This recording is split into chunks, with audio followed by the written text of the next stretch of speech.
Hello and welcome to 31 A Bunch Photography and Design.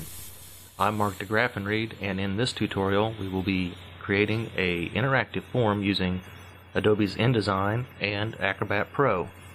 Specifically, we'll be making a voting ballot for the upcoming VGA Awards to be seen on Spike TV December the 12th. I came up with the idea of making the ballot when I was planning a video game awards party that I'll be holding in a couple of weeks. And I tried to find something online, and there was just nothing out there. So if you're holding a VGA party this year, please feel free to use the completed PDF. I'll leave a link at the end of this video. First, I've grabbed a block of text of all the nominees for the VGA Awards and begun to edit it in Ultra Edit, which is my favorite text editor. I think Ian does a great job with this product, and I highly recommend it. Then we move it over to InDesign, where we create a new document, and then since the list of nominees is quite long, we go ahead and add an extra page right off the bat.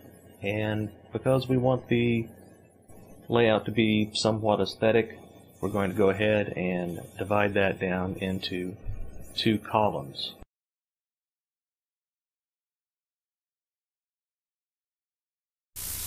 Now we have the view of our page with the 2 columns. We're going to use the text tool to draw a text block out, and then we're going to paste the raw information from Ultra Edit over into InDesign. And as you can see, there's plenty more text where that came from. It's what that little red box down there is. So we're going to tag that box, move it up to the top of the other column, and paste it in there. So after a little massaging and pixel pushing, we have something that looks a little bit like this. I've added a headline. Now, one of the things that we have to do to get the Acrobat to recognize the elements in Adobe to be interactive elements, we need to put little circles in place of the label on the left of the nominee choices so that Acrobat will recognize those as radio buttons. So we're going to pop a few in here.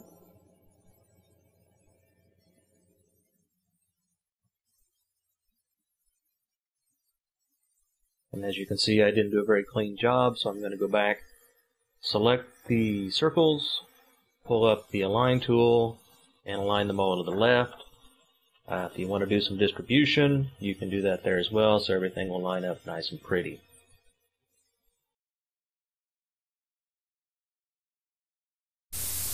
As it turns out, I left a critical element off of the ballot. That would be the name. So I'm going to tag all of that, those bullets, the 2 columns, move them down a little bit, and I'm going to put the name tag in here.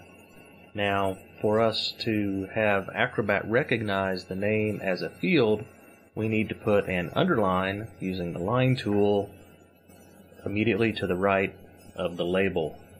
The only thing we need to make sure does not happen is that the line does not extend into the text.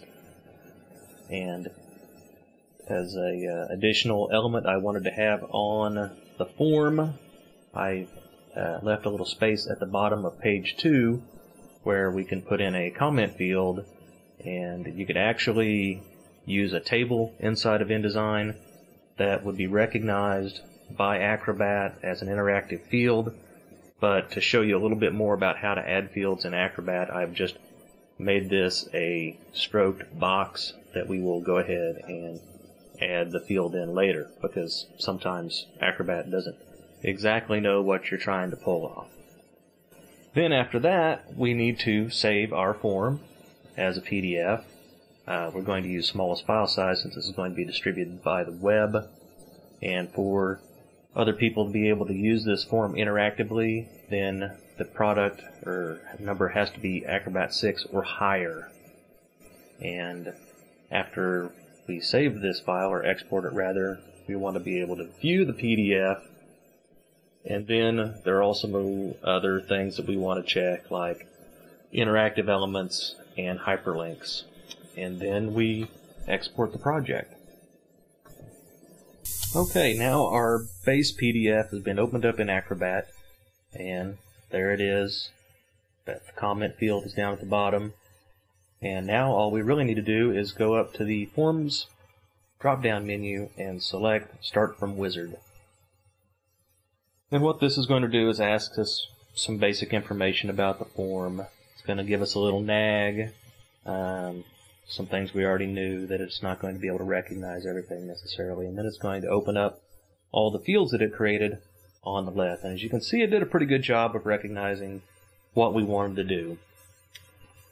Now we're going to zoom in a little bit and take a look at the actual form and go into preview mode so that we can interact with this form.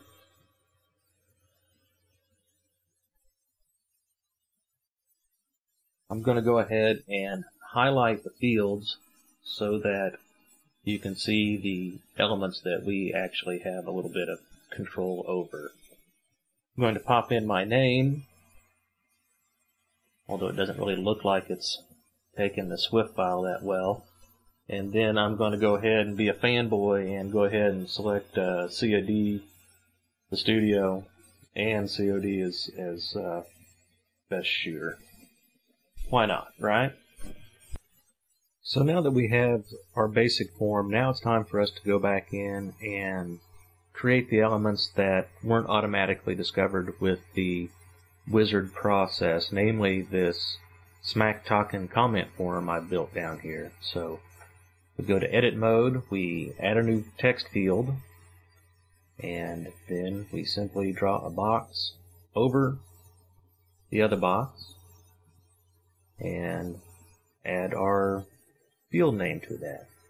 Then we click properties. It pops up a properties manager. You can see here it's got several tabs. Since I'm a designer and kind of anal about it, I'm going to go ahead and change the text that is displayed in the text field box to match the typeface that I've chosen for the rest of the documents, which is Trebuchet. Then we go to the Options tab, and we want it to be aligned left, but we also want to be able for people to have multiple lines of text. We check that, click OK, go back out, take it back into preview mode, and then we type the text in. But once again, the Swift file that we use for our screen capture has not captured the text, so all that shows up there is a T. So even though it just shows a T there, you can trust me that it actually does multiple line word wrapping, and that's about it. Only thing left to do is to plan your VGA party and distribute this PDF to your friends. Now there are a variety of ways to do that. You can do it through Acrobat.com, or you can do like I'm going to do and just simply mail it out and have them mail them back. So there's your Video Game Awards PDF.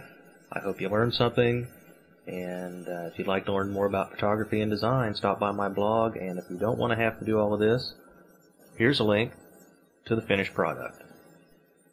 Have a great day and have fun at the VGAs.